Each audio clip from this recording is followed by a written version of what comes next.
어제 저녁부터 날씨가 그래도 조금 풀려서 아침에 좀 선선해서 살 것 같다 하는 그런 생각.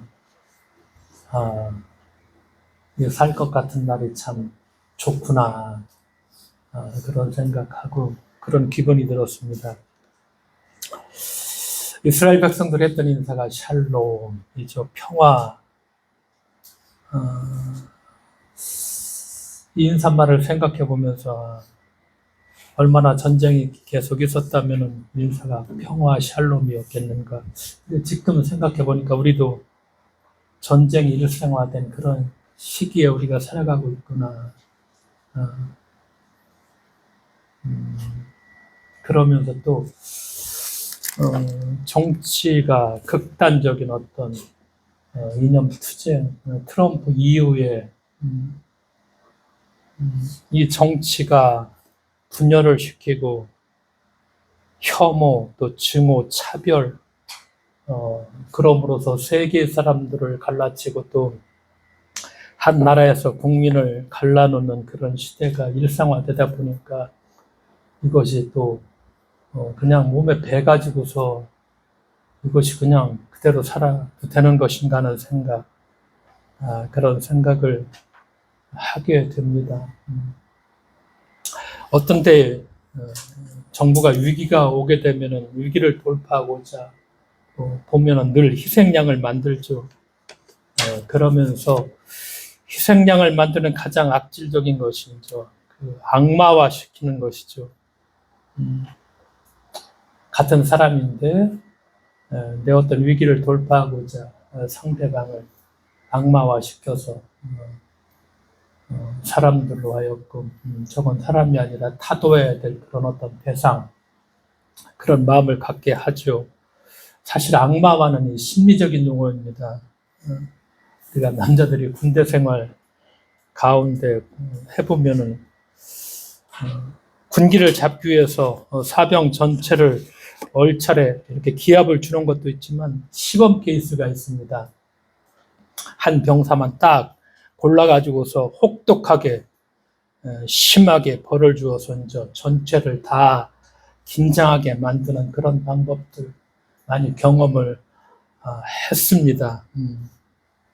악마화는 한 인간이나 한 공동체를 악마화해서 전체의 희생양으로 삼는 그런 것이죠. 몇 년 전에 심리연구소 김태형 소장이 하는 건데 함께 나는 책을 하나 읽어봤는데 이분이 이렇게 악마의 심리학을 분석을 합니다. 인류 역사에서는 특정 인물이나 집단을 악마화해서 탄압하거나 반복하는 일이, 박해하는 일이 반복되어 왔다. 우리가 다 알고 있는 것처럼 중세시대의 마녀사냥이나 20세기 히틀러 정권의 유대인 학살이 가장 그 대표적인 예죠. 일반적으로 악마화의 주체는 지배층이고 악마화의 대상은 정치적 반대자나 사회적 약자입니다. 근데 지배층은 왜 악마화를 시도하는 것일까? 이 김태형 소장이 두 가지를 얘기합니다. 지배계층이 정치적 반대자나 사회적 약자를 악마화하는 이유를 두 가지를 들어서 설명을 합니다. 첫째는 정상적인 방법으로 악마화의 대상을 제거하기 어렵기 때문입니다. 왜냐하면 죄가 없는 사람이나 집단을 탄압하면 민심이 동요하기 마련이죠. 이것은 지배계층에게 부담이 될 수밖에 없죠. 따라서 지배계층에게는 탄압의 명분이 필요한데 악마화는 아주 효과적인 그런 명분을 제공합니다. 둘째는 악마화 대상자에 대해서 국민적 연대를 차단하여 그를 고립시키고 국민적 반대나 저항을 무력화시키기 위해서 이렇게 두 가지 이유를 대고 있죠. 왜냐하면 악마화된 인물과 연대하거나 그를 돕는 자 역시 악마로 간주하기 때문입니다. 그래서 우리나라의 악마화를 소개할 적에 이제 색깔로, 그렇죠. 빨갱이 색깔로 엄청나게 참 피해를 당했죠. 그냥 빨갱이고 색깔론이죠. 근데 이제 시간이 점점 흐르니까 이게 통하지 않는 그런 시대를 우리가 그런 시대를 살아가고 있죠. 그러니까 두 번째로 얘기하는 것이 이제 도덕적 흠집내기죠. 예를 들어서 우리가 뭐 다 기억하지만 노무현 대통령 탄압하기 위해서 그를 어떻게 악마화시키는 도덕적으로 논두렁 시계를 받았는데 그 비싼 시계를 논두렁에 버렸다. 거짓말이죠. 근데 뭐 국가정보원에서 정보를 흘려주면은 지금도 기억하고 있어요. SBS 뉴스가 그냥 대문짝만하게 일면 톱으로 뉴스를 내서 씻을 수 없는 그런 일들. 그렇죠? 이제 두 번째는 뭐 정치적인 견해에 따라 생각에 따라 다를 수가 있죠. 조국이라는 전 장관 얼마든지 다른 생각을 할 수도 있겠지만 이 가족들을 악마화 시켜버리는 도덕적으로 입시 비리라는 거 사실은 이렇게 살펴보면은 뭐 누구나 다 강남에 사는 일들이고 그렇죠. 이 사람을 뭐 옹호한다거나 편을 드는 것이 아니라 그래서 한 집안을 완전히 박살내버리죠. 도덕적으로 완전히. 그렇게 정보를 흘려주면 언론은 뭐 그냥 대서특필해서 수없이 뭐 검증 안 하고 받아 쓰죠. 김대중 대통령은 색깔론으로 막 끝까지 흠집내다가 그게 잘 통하지 않았죠. 이렇게 색깔론 도덕적 흠집내기. 그러니까 이제 색깔 공격을 통한 악마와 잘 통하지 않자 불안해하던 한국의 극우 보수 세력은 모처럼 틀어주게 된 새로운 악마의 무기인 도덕적 흠집내기를 절대로 멈추지 않을 것이죠. 그러니까 우리가 사실은 사법을 개혁하고 언론을 개혁한다는 게 정말 힘든 일이죠. 우리가 이제 딱 죄를 지었습니다. 어디까지 우리가 알게 됐느냐? 판사를 딱 알게 돼. 저 판사 틀림없이 거의가 맞추죠. 저 사람은 그냥 무죄 때릴 것이고, 이 사람은 틀림없이 유죄를 때릴 것이다. 이런 지경이 돼버렸잖아요. 판사들 딱 성향 보면은, 뭐 이게 죄를 정확하게 판단하는 것이 아니라, 이 판사가 어떤 생각을 갖고 있느냐. 보수하죠. 그렇죠. 좀 진보적인 색깔을 갖고 있느냐에 따라서 판결이 전혀 달라지는. 그러니까 내가 죄를 지었으면 어떤 판사를 만나느냐. 이런 지경에 왔죠. 그렇다고 해서 그 언론이라든가 사법 참 개혁하는 게 쉬운 일은 아니죠. 그러니까 신앙을 가진 사람들은 잘 봐야 되죠. 별거 아니죠. 우리가 조금 더 공정한 세상이 됐으면 좋겠다라는 그런 세계죠. 뭐 죄를 졌으면 당연히 거기에 맞는 벌을 받으면은 그런 절차들 이게 누구에게나 공정했으면 좋겠다 그런 생각들이죠. 그냥 평범한 생각이죠. 힘을 가지고 정말로 돈을 가지고 있다면은 뭐 어떤 웬만한 죄를 지어도 다 빠져나오게 만들어 버리죠. 우리가 신앙을 가졌다는 건 다른 외딴 섬에 사는 게 아니죠. 오늘날 우리가 사회에 우리가 발을 딛고 살죠. 그렇다면 발을 딛고 살면서 좀 더 바른 세상이 되기 위해서 내가 어떤 일을 할 것인가, 나는 또 어떤 행동을 할 것인가 이것을 고민하게 되고 왜 우리가 예수를 믿으니까 그런 생각을 갖고 왜 예수께서 그렇게 살아가셨으니까 그런 일이죠. 그러면서 이 종교라는 거 정말 한번 한국 사회뿐만 아니라 미국도 마찬가지잖아요. 종교가 정말 필요한 것일까 한번 정직하게 생각을 해보자는 것입니다. 지금은 고인이 되셨지만 이영희 선생님 이분의 글을 참 나는 많이 읽었는데 한겨레 신문에 이제 살아계실 때 이런 기고문을 합니다. 나는 현세를 경시하는 종교 일반의 사상을 이해할 수가 없다. 육체가 밟고 살아야 할 이 땅은 지옥이고 하늘 어딘가에 천당이나 극락을 상정하는 것부터가 못마땅하다. 수천 년간을 종교적 절대자 이름으로 저질러지고 있는 이 어처구니 없는 살육과 파괴 행위를 보면서 나는 가끔 종교가 없었다면 인간들이 차라리 행복하지 않았을까 하는 생각을 해본다. 종교는 영혼을 구원한다면서도 영혼이 깃들어 있는 얼마나 많은 육체를 파괴해 버렸는지. 차라리 종교가 없었다면 그럼 인류의 역사는 어떻게 달라졌을까? 한 5, 6년 전인가요?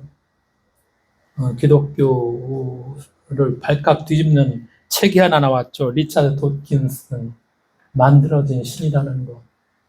참 괜찮은 책인데, 옥스퍼드 대학 명예 교수였었고, 그 당시 책을 낼 적에 82살, 지금은 거의 90이 가까웠겠죠.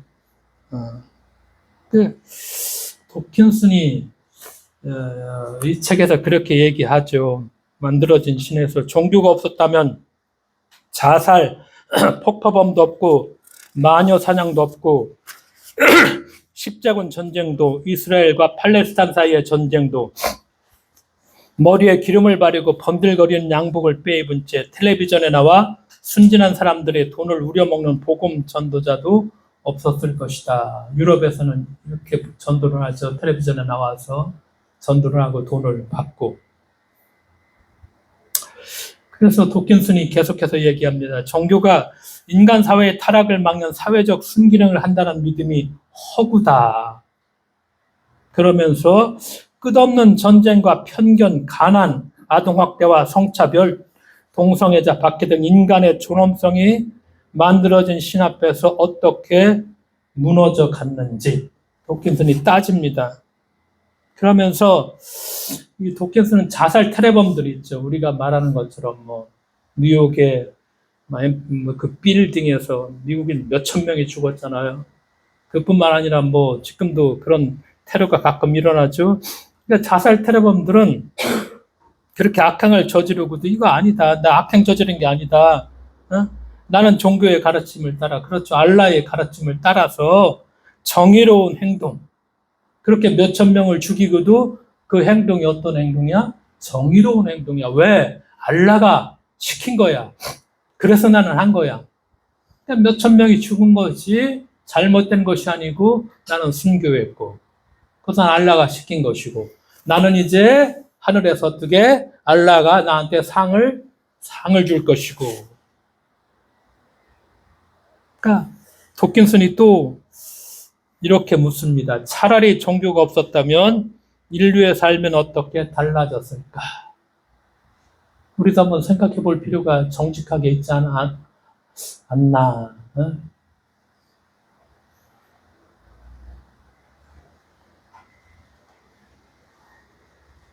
종교가 없었다면 한국 사회는 어떻게 달라졌을까?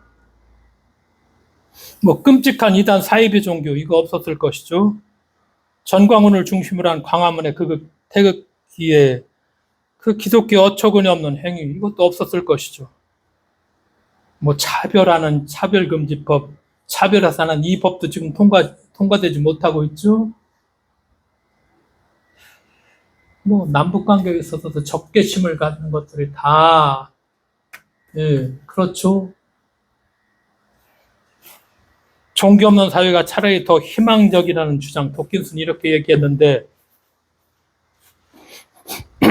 어떻게 우리가 생각을 하는가, 한번 정직하게 좀 묻고 좀 살펴볼 수 있는 그런 시간도, 왜냐하면은 필요할 수 있겠다. 그렇죠. 왜 이렇게까지 되었을까? 지금의 현상도 보자는 것이죠. 한국 사회, 미국 사회. 철저하게 그렇죠. 어제도 보니까 우리가 세계력의 극단적인 정말 그 설교 시간에 이재명을 죽여야 된다고 맨날 설교했던 손연보 목사가 또 어디를 갔습니까? 백악관에 가서 누구 만났죠? 트럼프를 만났습니다. 참 대단한 일이죠. 쉬운 일 아니죠. 이것이 정치적으로 주는 메시지가 상당히 큰 것입니다. 이렇게 종교는 단순한 신앙이 아니라는 것입니다. 그러니까 우리가 냉철하게 바라볼 필요가 있죠. 세계는 수많은 종교들이 있죠. 이름을 알 수 없는 종교도 많고, 우리 눈에 희한하게 보이는 그런 종교도 있죠. 별놈의 종교들이 정말 다 있죠. 각 종교들은 나름대로 자신들이 믿는 신의 개념을 설정하고 있죠. 물론 신의 존재를 전제하지 않은 그런 종교도 있지만 대부분의 종교는 그렇지 않죠. 대다수의 종교는 신 개념 위에 자리 잡고 있죠. 그러니까 여러 가지 각종 종교들, 그들이 믿는 신이 제일 중요한 건 절대성이죠. 자신들의 신이 절대적이다. 신은 절대적 존재이죠. 전지전능한 무소부재죠. 그래서 타협의 가능성이 없는 존재죠. 신이 절대적이지 않으면 누가 믿겠는가? 이것도 맞는 말이죠. 그래서 신은 절대성이라는 것. 또 하나 우월성이죠. 자신들의 신이 다른 종교의 신보다 뛰어나다는 것. 쉽게 말하면 힘이 더 세다는 것이죠. 이런 우월성의 근거로 전도가 시작되죠. 내가 믿는 신이 더 세다. 그렇죠? 그러니까 약한 신을 버리고 더 강한 신에게 오라. 핵심은 이것이죠. 이 절대성과 우월성이 결론적으로 유일성이라는 종교의 특성으로 귀결이 되죠. 절대성과 우월성, 이것인죠. 유일성으로. 이렇게 결론이 돼버리죠.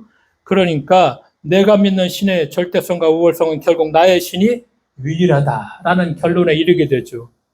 그러니까 내 종교만이 유일한 진리를 갖고 있다. 이렇게 생각을 하게 됩니다. 그래서 이 종교의 유일성이라는 것은 인간만이 그 인간의 생명을 파괴하고 역사를 피로 물들이는 전쟁에 깊이 관여하게 하고 그러면서 거기에 종교적 정당성을 부여하죠. 그래서 우리가 하는 것처럼 예전에 있었던 전쟁들이 다 우리가 보는 것 종교의 정당성을 부여하죠. 내가 믿는 종교가 유일한 진리다. 다른 진리의 존재를 용납할 수가 없다. 그런 면에서 우리가 유일성에 있어서 가장 뭐라고 할까? 뭐 앞장선다고 할까? 딱 두 종교죠. 기독교와 이슬람교입니다. 이건 뭐 다른 종교들의 추종을 불허합니다. 유일성에 있어서는 타협이 안 되고 용납이 안 되죠. 그래서 우리가 서구의 역사를 보면은 이 기독교와 이슬람교들 보죠. 나 위에는 다른 신을 두지 말라를 외치면서 다른 종교를 신봉하는 사람들을 이교도죠. 진짜.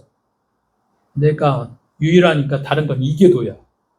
그러니까 이교도는 어떻게 해야 돼? 학살해도 돼. 탄압해도 정당한 거야. 그래서 학살과 탄압을 서슴지 않았던 역사입니다. 지금도 마찬가지죠. 그래서 인류 역사 우리가 보면은 기독교가 주류 종교로 등장한 이후에 기독교의 유일성 주장으로 인한 여러 가지 참혹한 학살과 탄압이 이루어졌다는 것은 이건 또 엄연한 객관적 사실입니다. 이걸 우리가 또 직시를 해야 됩니다. 종교적 유일성이 권력과 함께 어우러졌을 때 발생하는 학살과 탄압의 역사, 끔찍한 역사. 이거 되돌아봐야 되죠. 여러 가지 예가 있지만 가장 큰 거 하나. 1492년 10월 이후 발생한 유럽. 그래서 스페인, 포르투갈에 의한 아메리카 정복 역사. 사실은 이것이 인류 역사 가운데 가장 참혹한 역사입니다. 아메리카 대륙에 도착한 스페인과 포르투갈은 가톨릭 교회 신부들을 다 앞세우면서 정복전쟁 시작했죠. 우리가 가장 감명 깊게 봤던 영화 중에 하나가 뭐죠? 미션. 이것이 미션의 전쟁. 아주 대표적인 잘 만들었죠. 미션을 실제 있었던 일을 근거로 해서 영화를 아주 잘 만들었으니까. 그러니까 이들이 이제 스페인과 포르투갈이 정복전쟁을 벌이면서 그렇죠. 거짓 신을 섬기고 있어. 우상을 신봉하고 있어. 이게도 당연히 물리쳐야 돼. 그래서 그들을 어떻게 해야 돼? 개종시켜야 돼. 그래서 그 땅을 누구 땅으로 만들어? 하나님의 땅으로 만든다는 것을 이것이 거룩한 소명입니다. 사실은 야욕인데 정치가들은 이 야욕이죠. 근데 이것이 거룩한 소명이라고 불타고 있었죠. 그러기에 그들은 아메리카 대륙을 정복하면서 수많은 원주민들을 학살하는데 정말 아무런 양심의 가책을 받지 않았습니다. 그래서 알려진 바에 의하면 15세기, 16세기 북미 캐나다에서 남미 아르헨티나의 땅끝 마을까지 거주하고 있던 원주민이 약 1억 명 정도였습니다. 그런데 100년에 걸친 정복 시기 이후 원주민의 인구는 2,000명이 조금 넘었다고 그렇게 사회학자들이 정확하게 통계를 발표합니다. 그러니까 대략 잡아도 100년 동안 약 6천만 명의 원주민들이 학살당했다. 엄연한 사실입니다. 끔찍한 사실입니다. 이런 참혹한 역사가 어떻게 이루어졌죠? 하나님의 이름으로, 또 기독교의 유일성으로 이루어졌다는 사실입니다. 각 종교가 자신들이 믿고 있는 신의 유일성에 대해서 강조하고 하는 것에 대해서는 뭐라 말할 수 없죠. 당연하죠. 그러나 그 유일성이라는 것이 이웃 종교를 향한 적대감이나 혐오, 증오, 비방, 그리고 탄압과 살상 같은 폭력적인 상황에 이르게 한다면 이건 정말 심각한 문제입니다. 그래서 기독교의 유일성이 폭력적 행위, 그 탄압 이렇게 하는데 두둔하고 관대했습니다. 지금도 그렇죠. 이란이라는 거 당연히 저건 악마들이죠. 이스라엘 입장에서 미국의 입장에서도 그렇게 내세우죠. 그래야지 전쟁이 정당화가 되는 거니까.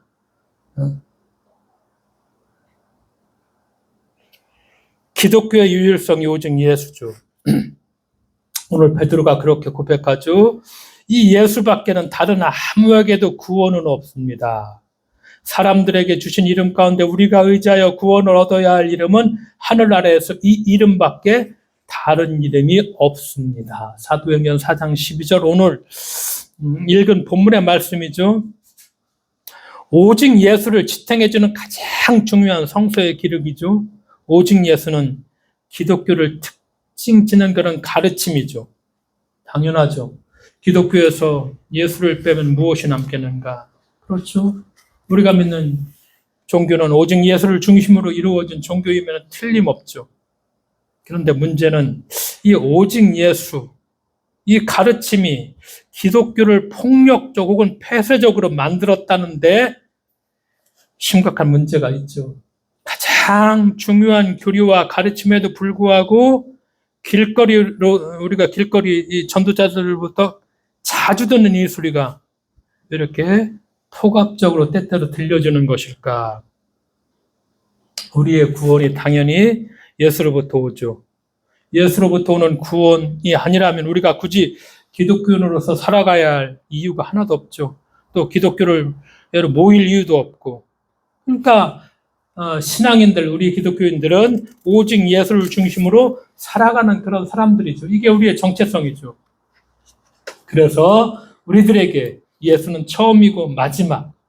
그렇죠. 그래서 알파와 오메가가 우리 예수입니다. 그래서 오늘 베드로의 고백처럼 우리에게 주어진 이름은 오직 예수다. 그렇습니다. 우리가 이웃 종교를 존중하면서 그 가르침에 귀 기울이면서 그 종교의 지도자들과 대화를 나누고 우리가 교류할 수 있죠. 결국은 뭐냐? 나의 예수를 좀 더 이해하고 조금 더 잘 알기 위한 것. 서로 간의 우월성을 비교하려는 것이 아니라 나의 신앙, 나의 종교를 좀 더 이해하고 좀 더 나은 예수를 내가 따라간다는 것. 예수처럼 살아가기 위해서. 그렇죠. 그 목적이죠. 그래서 우리에게는 오직 예수뿐이죠. 근데 사실 현실은 이게 웬 말인가죠.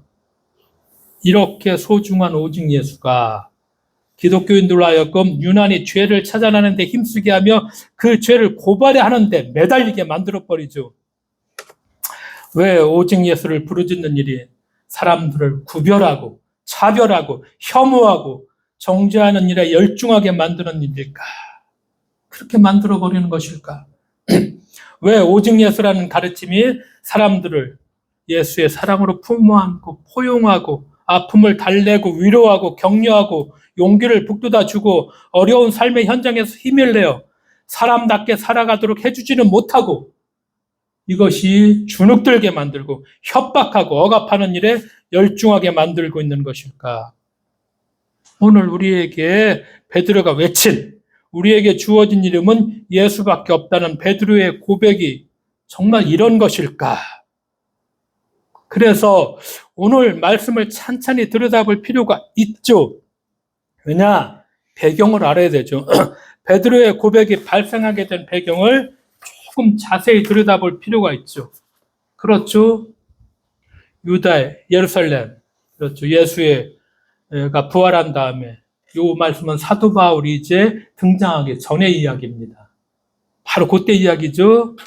베드로를 비롯한 사도들이 일명인저 예수를 전파하다가 제사장들과 성전 경비대장과 그 뒤에 나오는 말씀처럼 사두개파 사람들에 의해서 이제 잡혀서 감옥에 갇힙니다.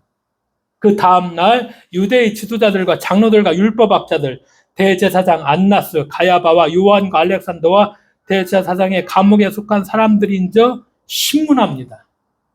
예수가 십자가에 달렸고 부활하시고 이제 그래서 주눅 들었던 이제 제자들이 나와서 이제 예수를 증거하죠. 잡혀 들어가죠. 그랬을 적에 요 예수를 처형했더니 다 종교적인 이 기득권자들이 묻죠. 자, 그대들이 대체 무슨 권세와 누구의 이름으로 이런 일을 하였는가? 이렇게 묻습니다. 그러니까 너희들의 정체가 무엇이냐?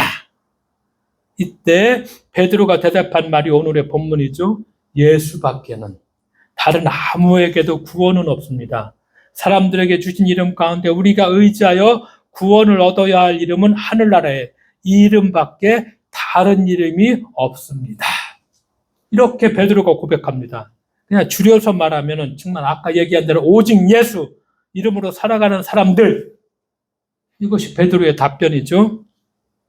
자, 그렇다면 생각해 볼 필요가 있죠. 이 말이, 베드로의 이 고백이 대제사장을 비롯한 외부의 사람들을 설득하기 위해서, 다시 말하면 그 사람들을 전도하기 위한 말이 아니었죠.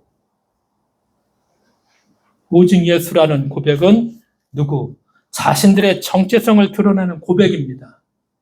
이 사람들을 향해서 우리가 이런 사람이다. 내가 이런 사람입니다. 이렇게 자신들의 정체성을 드러내는 고백이죠. 베드로의 오직 예수는 바깥을, 외부를 향한 것이 아니라 예수의 제자로 살아가는 사람들을 향한 고백이었죠. 그러니까 이 오직 예수는 외부가 아니라 내부를 향한 외침이었습니다. 외부 사람들을 향해서 오직 예수를 강요하면서 예수의 절대성, 우월성, 유일성을 주장하기 위한 그런 고백이 결코 아니죠. 우리가 이 고백의 의미를, 배경을 정확하게 이해할 필요가 있다는 것이죠. 그래서 기독교 역사와 성경에서 처음으로 등장한 오직 예수는, 이 고백은 결코 전도용이 아니었다는 사실입니다. 내부 결속을 위한 것이었고 자신들의 정체성을 확고하게 정립하는, 우리가 이런 사람입니다. 야, 니들이 무슨 일로 이런 일을 하고 있어? 하니까 베드로가 저희는 이런 사람입니다. 우리는 이런 사람입니다. 우리의 정체성을 정확하게 고백을 하죠. 그런데 이렇게 시작되니 오직 예수가 외부의 사람들을 향한 것으로 변질되어 가죠. 변질되죠. 기독교가 로마에 공식으로 받아들여지고 제국 내 유일한 종교로 인정되면서 오직 예수라는 것은 이제 내부가 아니라 외부의 적들을 제압하기 위한 수단으로 변하게 된다는 사실입니다. 제국의 모습을 띠게 된다는 것이죠. 그래서 우리가 아는 것처럼 그 로마 제국에 저항했던, 그 어떤 제국에 저항했던 나사렛 시골 청년, 이 예수가 이제는 제국의 투사가 되어버리는, 이렇게 만들어버리죠. 우리가 흔히 기독교가 로마 제국을 기독교화했다라고 주장하죠. 그런데 엄밀하게 말한다면은 제국이 기독교화된 것이 아니라 불행하게도 기독교가 뭐가 됐죠? 제국화가 되었다. 이것이 정확한 표현이죠. 오직 예수는 외부의 적들을 정복하기 위한 수단이 되었고 기독교는 정복자의 종교가 되었습니다. 이게 역사적 분명한 사실입니다. 이제 오직 예수는 종교 재판으로 수많은 적대자들을 죽이는 정당한 근거가 되었습니다. 그래서 아메리카 대륙에서 원주민들을 수천만 명 살해하면서도 전혀 가책을 받지 않도록 만들었습니다. 살인이 하나님과 예수를 위한 일이다, 이렇게 여겼죠. 그래서 당시에 역사적인 사실을 살펴보면은 라틴 아메리카 정복에 앞장섰던 신부들은 인디언들을 향해서 터지는 대포 소리는 하나님을 향한 찬양 소리이며 화형은 하나님께 바칠 하나님을 향한 아름다운 향기. 이렇게 노래했습니다. 이거 예수가 받더라면 어떻게 썼을까요? 이거 갈릴리 예수가 받더라면 이거 어떻게 했을까요? 사실입니다. 이렇게 했습니다. 왜곡된 오직 예수가 가져온 참혹한 결과입니다. 그래서 우리는 오직 예수의 가르침을 정말 다시 회복해야 하죠. 오늘 우리는 오직 예수를 외부가 아닌 나를 향한 것으로 이해하고 받아들여야 된다는 것. 그래서 이 오직 예수는 우리에게 묻고 있죠. 우리는 예수를 중심으로 살고 있나? 예수의 삶과 사역, 가르침, 예수의 행위를 깊이 생각하면서 오직 예수를 따라 살고 있는가? 히브리서 기자가 얘기했던 것처럼, 예수를 깊이 생각하라고 얘기했던 것처럼, 세상 사람들이 진정 예수 믿는 사람들은 하나님의 사람이라는 것을 보게 되죠. 이렇게 산다면 참 지금 가소롭죠. 기독교인들을 향해서 부러지는 냉수가 얼마나 참. 그러니까 기독교의 인구가 자꾸 줄어들기 마련이죠. 이건 어쩔 수 없는, 만약에 이렇게 간다면 결과이죠.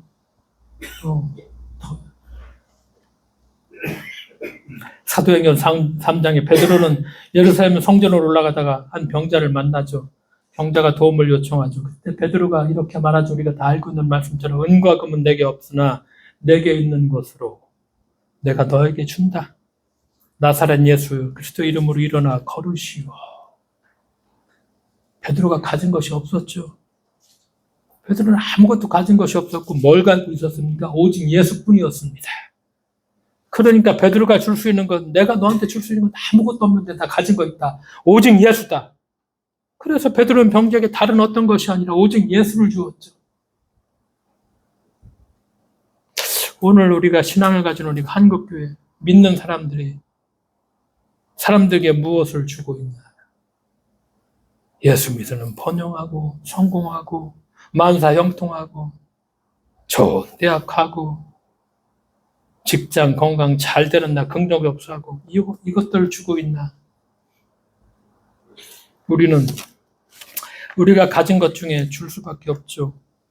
우리가 가진 것 오직 예수뿐이라서 그것밖에 줄 것이 없을 때, 그래서 세상은 비로소 우리에게 희망을 볼 수 있을 것입니다. 그래서 우리가 줄 수 있는 건 오직 예수.